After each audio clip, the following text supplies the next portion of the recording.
wariyihii kabaha ku tuuray George W. Bush iyo ra'iisul wasaarihii Nur al-Maliki sanadkii 2008 ayaa shaaca ka qaaday inuu u sharaxan yahay doorashada baarlamaanka ee wadanka Ciraaq oo dhici doonta 12 bishan May haddii Ilaahay awood leh ogolaado.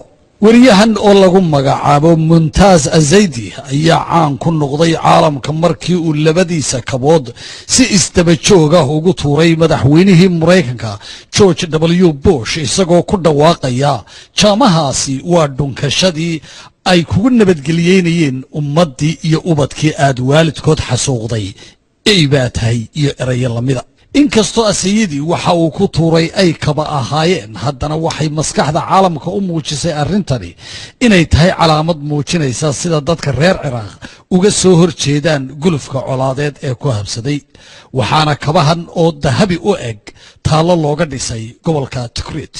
wariye asayidi waxa uu waqtigaasi lagu xukumay 3 sano oo xadhiga, waxaana markii dambe xabsigiisa loogu soo koobay 1 sano waxaana ku jiray 9 bilood oo kaliya.